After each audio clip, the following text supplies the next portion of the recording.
¿Cómo ves los escenarios rumbo al 2024, principalmente Estados Unidos y México? Yo creo que son probablemente los dos signos de interrogación más grandes que haya de cara al 2024. Creo que esta nueva reconfiguración debería de limitar más los riesgos de ver alguna fricción en la parte comercial entre Estados Unidos y México. Y de cara al 2024, pues vemos un año en el cual la economía podría empezar a moderar su ritmo de crecimiento. Yo creo que del 3.3, 3.4 que vamos a ver en 2023 hacia el siguiente año deberíamos de ver algo más entre el 2%, 3%, dependiendo de cómo evolucione la parte externa. Es decir, un crecimiento positivo, pero un poquito más moderado de lo que vimos este año. Este año nosotros estimamos en HSBC que la inflación va a terminar alrededor de 4.5% y probablemente hacia 2024, finales de ese año, podamos ver la inflación rondando el 3.9% aproximadamente. ¿Qué es lo que ha hecho que el tipo de cambio se mantenga tan estable? Ha habido semanas, inclusive periodos largos, casi de mes, donde el tipo de cambio se ha permanecido inclusive a la baja, permanentemente bajando. Sí. Creo que está estabilizado completamente entre los 17.50 y los 18 pesos, pero no hemos cambiado. ¿Cuáles son los factores que tú ves en el tipo de cambio? El peso mexicano es la segunda moneda que más se ha apreciado contra el dólar, alrededor de 12% desde que terminó el 2022. Y nosotros creemos que hay tres factores que están guiando este comportamiento. Welcome to El Gran Bajío Podcast, a place to rethink the business future.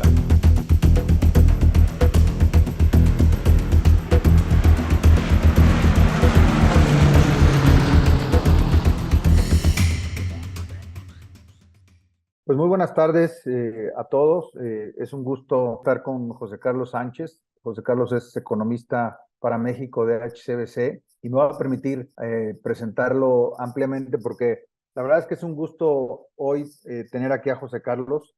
José Carlos fue nombrado en 2023 como uno de los economistas más influyentes de México por la revista Forbes y tiene un reconocimiento que hay que en el tema de los economistas es importante destacar. Fue reconocido como el que mejor proyecciones económicas hizo en la economía mexicana del 2021 al 2022. Entonces, pues es un gusto tenerlo hoy, esta tarde, para toda la audiencia del Gran Bajío y de HCBC, por supuesto. José Carlos es licenciado en Economía por el ITAM, por el Instituto Tecnológico Autónomo de México y obviamente con especialidad en finanzas. José Carlos, muchísimas gracias por acompañarnos.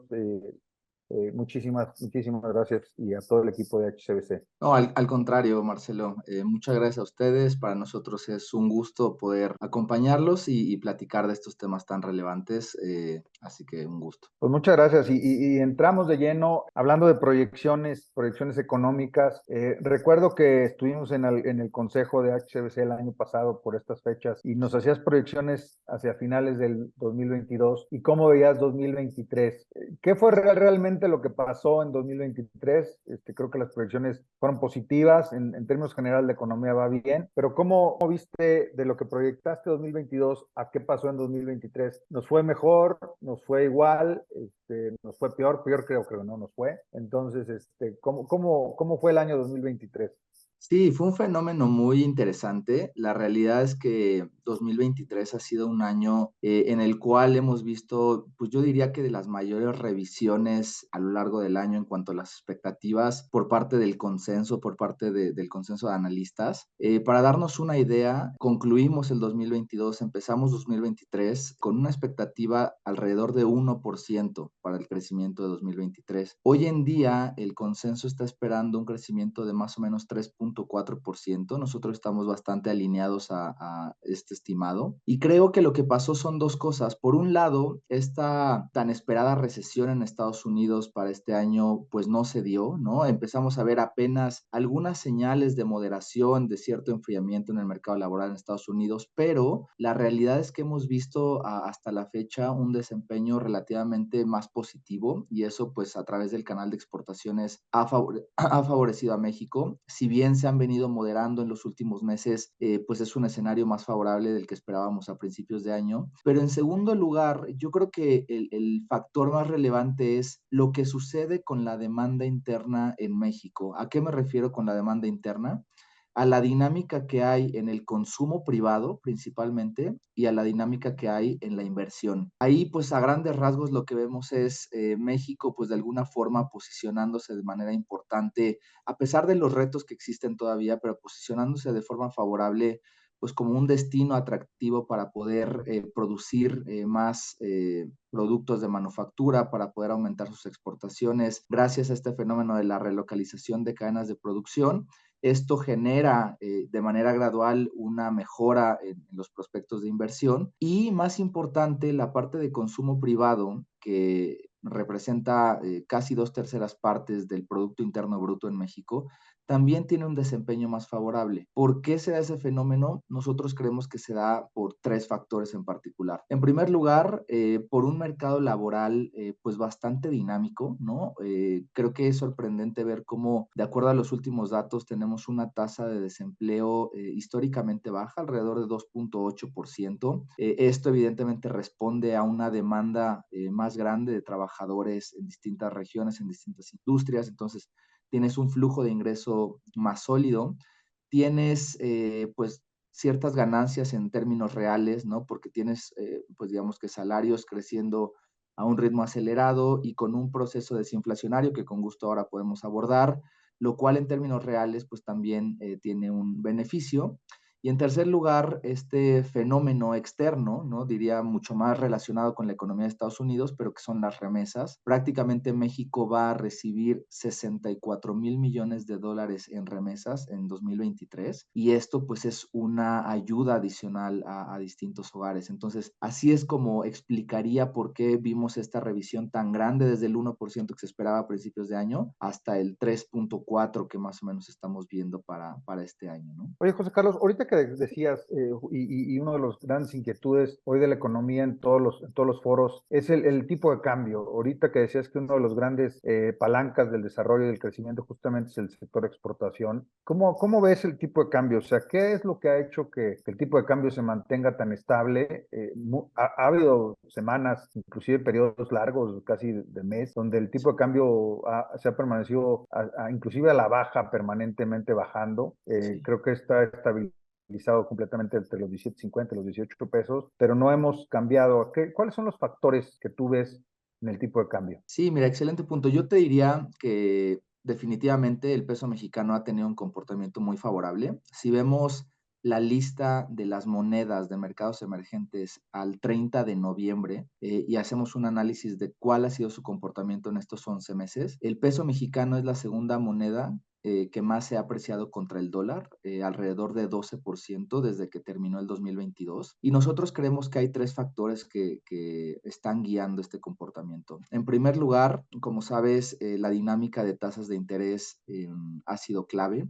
Hoy en día México tiene una tasa de referencia en 11.25% y con expectativas de inflación que poco a poco han venido moviéndose a la baja, ¿no? Por ejemplo, el último dato están ligeramente por arriba de 4%, las expectativas de 12 meses, y eso lo que resulta es pues en una tasa real, ex ante, que se le conoce, que no es otra cosa más que esta tasa nominal menos las expectativas de inflación de 12 meses, de casi 7.2%. Esta tasa real es de las más altas en las economías emergentes a nivel global. Entonces, esto sin duda ha sido un ancla para el tipo de cambio. En segundo lugar, tienes una entrada de dólares a la economía de manera constante a través de las remesas que comentábamos. Para darte un poquito de contexto ahí, Marcelo, México en 2022 se convierte en la segunda economía a nivel global que más remesas recibe, solamente después de la India. En 2022 México desplaza a China como esa segunda economía más grande. 2023 México permanece en ese segundo lugar. Entonces ese es un segundo factor que creemos que ayuda a mantener esta fortaleza en la moneda. Y un tercer factor que va progresando de manera más lenta, pero creemos que con una tendencia positiva, pues tiene que ver con los flujos de inversión extranjera directa en particular, que en gran medida están asociados a este fenómeno de la relocalización de cadenas de producción. Ahí los datos más recientes que tenemos son los que se anuncian hace un par de semanas, ¿no? Al tercer trimestre del año, pues México prácticamente ha recibido alrededor de 33,000 millones de dólares. Esto está claramente por arriba de lo que en promedio se recibía en los años anteriores. Entonces, es esta combinación de tasas de interés altas, flujos de remesas y flujos de inversión extranjera directa lo que creemos que está ahí. Para el 2024 creemos que estos factores van a estar, pero quizás asumiendo que la tasa de interés va a empezar a disminuir en línea con lo que estamos pensando en HSBC a partir del primer trimestre, podríamos empezar a ver una cierta corrección en el tipo de cambio, digamos, una cierta depreciación, pero que vemos de manera gradual, de manera ordenada, digamos, dados estos factores que vemos un poquito más estructurales todavía en 2024, ¿no? Ahora, ¿cómo? Fíjate, aquí paradójicamente, mayor flujo de inversión, las empresas vienen, no perdemos competitividad o sea, ¿no ves tu riesgo en que México pierda competitividad con un tipo de cambio relativamente bajo en términos de exportaciones porque al final compites en la atracción de inversión extranjera, sobre todo hoy con países un poco más agresivos, el caso de Brasil, algunos países inclusive de Centroamérica, norte de África, no te resta competitividad? ¿Cómo lo ven? Sí, es un muy buen punto. La realidad es que al principio que hablábamos un poco de los motores de crecimiento en este 2023, creo que una parte que explica pues una cierta moderación en las exportaciones, pues tiene que ver con una moderación también en la demanda por productos mexicanos en Estados Unidos, por ejemplo, pero creo que también tiene que ver con este comportamiento del tipo de cambio. La realidad es que cuando exportas y haces la conversión a pesos mexicanos con un tipo de cambio a 17 pesos, creo que sí, pues era un poquito retador. Creemos que hacia el 2024 deberíamos de ver un comportamiento un poco más favorable. Por ejemplo, estaríamos pensando que durante una muy buena parte del año el peso podría estar fluctuando quizás entre 17.25, 17.75, al menos en los primeros 3 trimestres del año. Ya veremos hacia el cuarto trimestre otros factores externos, pero creemos que esa corrección va a ayudar a retomar un poquito de dinamismo para el sector exportador. Y siempre, pues es una historia con dos caras, ¿no? Lo que vimos y lo que ayudó mucho, por ejemplo, siguiendo la línea de tu pregunta, es los importadores en México y una buena explicación de por qué la inflación empiece a ceder en 2023, pues tiene que ver justamente con eso, ¿no? Por ejemplo, el índice de precios de importación, justamente con una moneda relativamente fuerte, pues empiezas a poder ajustar los precios en tu economía local de manera mucho más ordenada, pues justamente por ese beneficio que tenías en el sector importador. Entonces, pondría un poco en contraste estas dos dinámicas y cómo hacia el 24 pues veríamos ya una cierta corrección que a lo mejor va a dar un panorama pues un poquito más favorable para empresas que exportan. No, claro, o sea, definitivamente a lo mejor este tipo de cambio no favorece al sector exportador, pero sin duda que al tema inflacionario en un país que exportamos más de 700,000 millones de dólares y principalmente combustibles, pues obviamente que una estabilidad en el tipo de cambio en las importaciones pues mantiene la inflación, digo, controlada, ¿no? Totalmente de acuerdo. Este tema del nearshoring, también se ha hablado mucho del nearshoring, los que hemos estado en el tema de la atracción de inversión por muchos años, pues creemos que simplemente es parte de las ventajas que México ha ido desarrollando a lo largo de muchos años después de la firma del Tratado de Libre Comercio original del NAFTA. Ya hablaremos un poquito ahora de la renegociación del TEMEC en un rato, pero ¿tú cómo lo ves? O sea, sí, seguiremos hablando del nearshoring. Digo, la relocalización pues no es otra cosa más que esto. Hay una oportunidad ahí en la ventana que se abrió entre la relación Estados Unidos-China, perdón. ¿Cómo lo ven desde el punto de vista financiero y en estas expectativas porque también no hay que perder de vista que el año que entra hay elecciones en Estados Unidos? Entonces, ¿qué nos puedes decir de eso? No, coincido totalmente. La verdad es que digo, tú lo has ido viendo de cerca, ¿no? En estas décadas, desde que se firma el Tratado de Libre Comercio a mediados de los 90, cómo el sector industrial, el sector manufacturero, pues ha venido creciendo a un ritmo bastante fuerte. Y justamente creo que lo describes muy bien. El fenómeno del nearshoring, como lo vemos nosotros, es simple y sencillamente un apuntalamiento de la dinámica tan sólida que tenías en este bloque, digamos, de América del Norte, que se ha venido dando pues gracias a la integración en distintos sectores, en distintas industrias, por las ventajas que hay en ese sentido. Entonces, yo destacaría eso que comentas sobre cómo este fenómeno responde principalmente a factores globales que probablemente empiezan a tomar fuerza cuando empieza la imposición, digamos, de tarifas en ciertas industrias entre Estados Unidos y China. En ese momento México era el segundo proveedor más grande de productos a Estados Unidos. Posteriormente viene la pandemia, en donde queda de manifiesto la necesidad para las empresas de tratar de mitigar ciertos riesgos asociados a las cadenas de producción. Y ahí el fenómeno del nearshoring, como ustedes saben perfectamente, es tratar de estar más cerca del consumidor final. Si tomamos en cuenta que Estados Unidos, Canadá y México importan alrededor del 20% de la manufactura global, pues es un bloque comercial sumamente importante.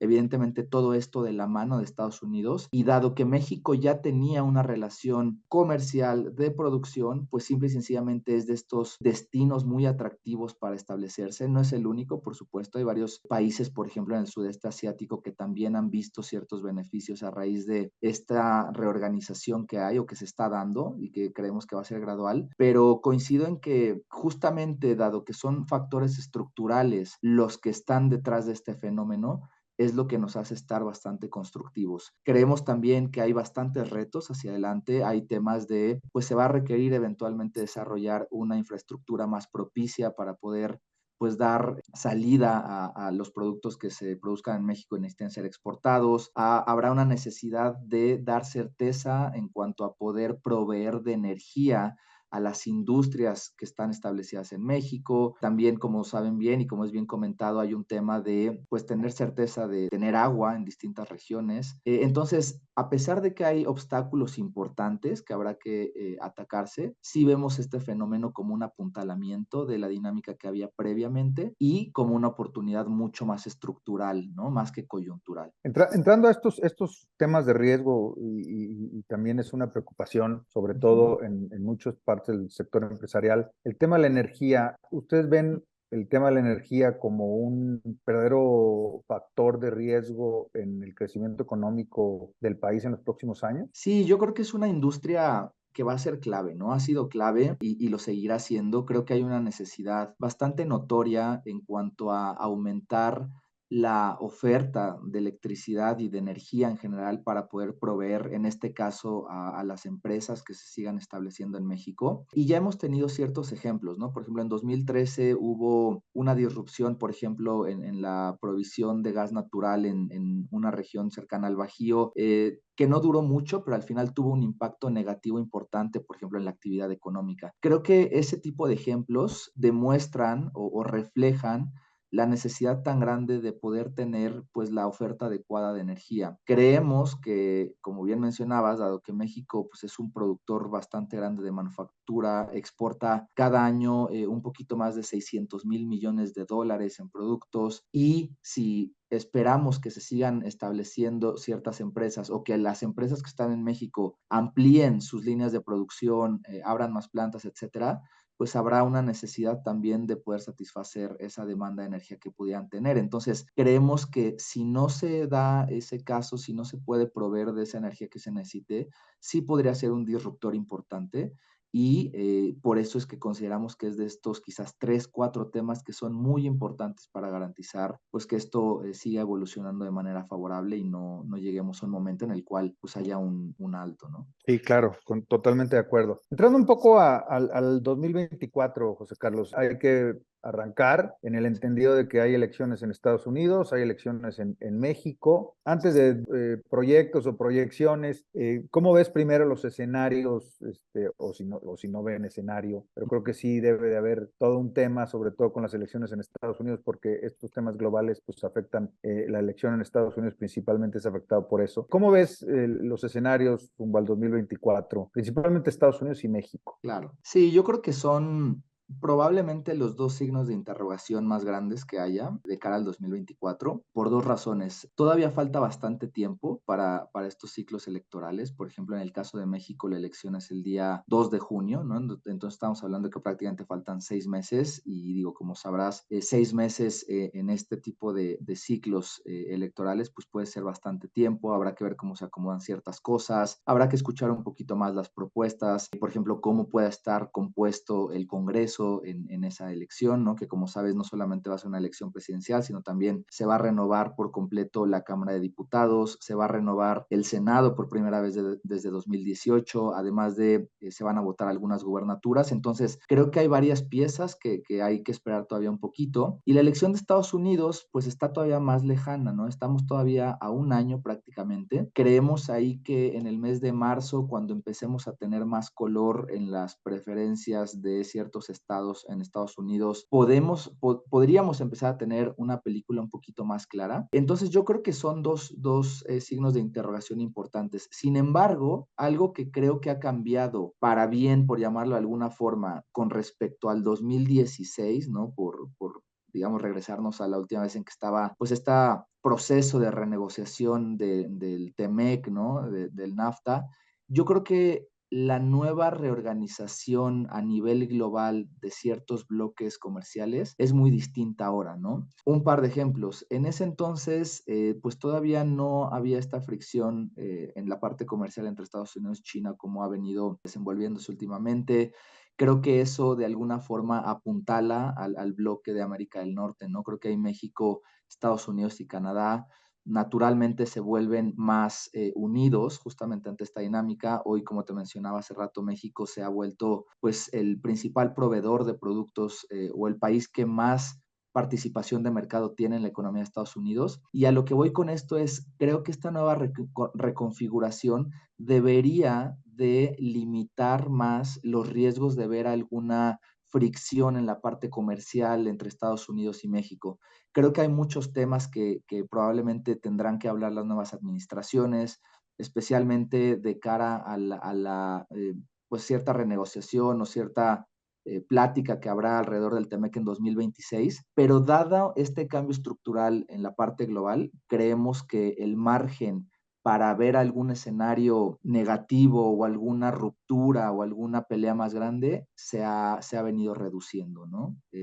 Entonces yo pondría un poquito ahí el foco de qué esperar de cara al 2024. Pues esa es muy buena expectativa, porque obviamente uno de los grandes retos, y se ha dicho para la economía mexicana en los próximos años, es justo esa renegociación en el 2026. Sabemos que va a haber críticas a México en la campaña presidencial de Estados Unidos, y como también va a haber campaña aquí, pues no va a ser nada difícil que seguramente el candidato que salga electo, tanto aquí como allá, pues vayan a tener fricciones en campaña, cada quien defendiendo sus puntos de vista, y eso pone un escenario complicado hacia el 26, pero bueno, pues con lo que nos dices, pues creemos que es muy buena noticia, creo, la manera como lo ves, y creo que está bien fundamentada. Finalmente, José Carlos, pues los números para el 24, ¿cómo ves? Crecimiento, tipo de cambio, expectativas. Es un año que termina en septiembre el ciclo del gobierno, del actual gobierno federal, y bueno, a partir del 1 de octubre habrá cambio de gobierno. Obviamente una crisis política pues afectaría de manera importante la economía, pero en términos generales, ¿cómo lo ven? Sí, sí, sí,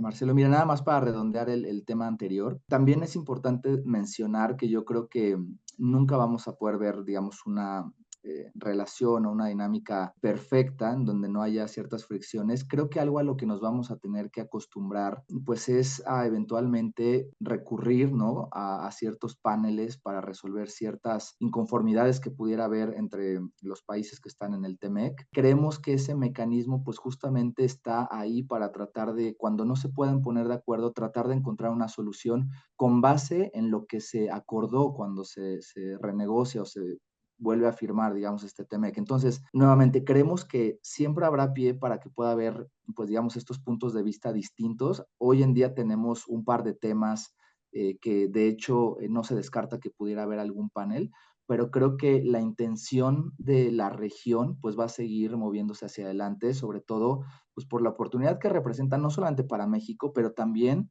para Estados Unidos, dada la presencia de México, y evidentemente para Canadá, ¿no? Entonces, a pesar de estas posibles fricciones que pudiera darse, etcétera, creemos que al final son más los factores positivos que podrían dominar. Y de cara al 2024, pues vemos un año en el cual la economía podría empezar a moderar su ritmo de crecimiento. Yo creo que del 3.3, 3.4 que vamos a ver en 2023 hacia el siguiente año deberíamos de ver algo más entre el 2%, 3%, dependiendo de cómo evolucione la parte externa. Es decir, un crecimiento positivo, pero un poquito más moderado de lo que vimos este año. Deberíamos de estar viendo también un proceso desinflacionario que continúe, es decir, que la inflación siga poco a poco convergiendo hacia la meta que tiene el Banco de México. Este año nosotros estimamos en HSBC que la inflación va a terminar alrededor de 4.5% y probablemente hacia 2024, finales de ese año, podamos ver la inflación rondando el 3.9% aproximadamente. Entonces vemos todavía una trayectoria descendente, un poquito más moderada, más lento con respecto a lo que hemos visto este año, pero vemos moviéndose en esa dirección. Vemos a raíz de estos dos factores, vemos a un Banco de México que después de haber empezado a subir tasas de interés en junio del 2021, concluye ese proceso en marzo del 2023. Creemos que a partir del primer trimestre del 2024, nosotros en particular esperamos que sea en febrero, cuando Banco de México empiece a recortar la tasa de interés de manera gradual, pero evidentemente con la idea de mantener la postura monetaria en terreno restrictivo. Pero bueno, creemos que esta dinámica lo que va a implicar es, si hoy tenemos una tasa de 11.25%, nosotros estaríamos viendo una tasa hacia finales del 2024 entre 9.25 y 9.75, es decir, entre 150 y 200 puntos base de cortes, dependiendo también mucho de qué pase en la parte externa, de qué tan rápido vaya cediendo la inflación, etcétera. Y con estos movimientos lo que estamos viendo pues es un tipo de cambio que empiece a moverse pues un poquito más, como te comentaba hace rato, entre los 17.25, 17.75 durante una muy buena parte del siguiente año, asumiendo este ajuste que vamos a ver pues justamente por esta reducción en las tasas de interés, pero creemos que el tipo de cambio pues va a estar, digamos, en un terreno relativamente sólido con respecto a lo que había anteriormente. Y probablemente lo que destacaría como fenómenos a observar, evidentemente la elección, ¿no? Como tú bien mencionabas, es un tema focal, la de México y la de Estados Unidos. Y también te diría que la evolución de las finanzas públicas va a ser un tema importante.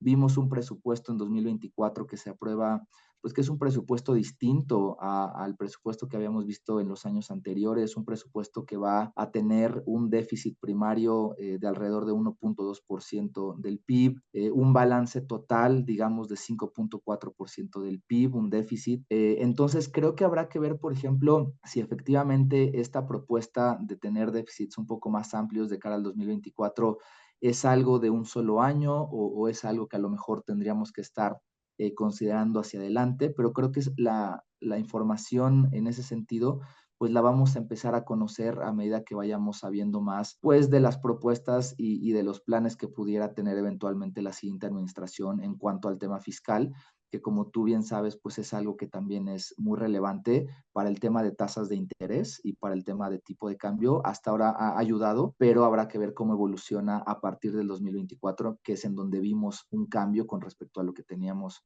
anteriormente, ¿no? Entonces, pues eso es un poquito lo que vería. Pues sin lugar a dudas será tema a estar monitoreando el tema de las finanzas públicas, no endeudamiento de más. Los mexicanos siempre hemos tenido ese fantasma de las crisis sexenales. Creo que hasta antes de ese presupuesto que se emitió, pues parecía que no había ningún riesgo macroeconómico y que todo se iba a dilucidar en lo político. Esperemos que no haya nada y bueno, pues ojalá que así sea.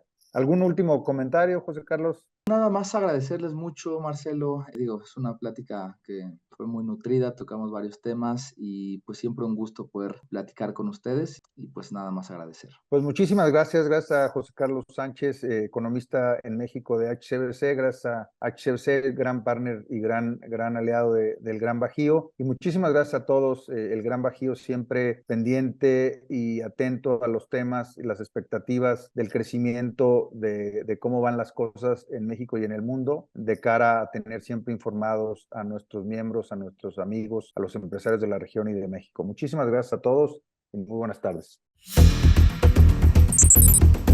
Welcome to El Gran Bajío Podcast, a place to rethink the business future.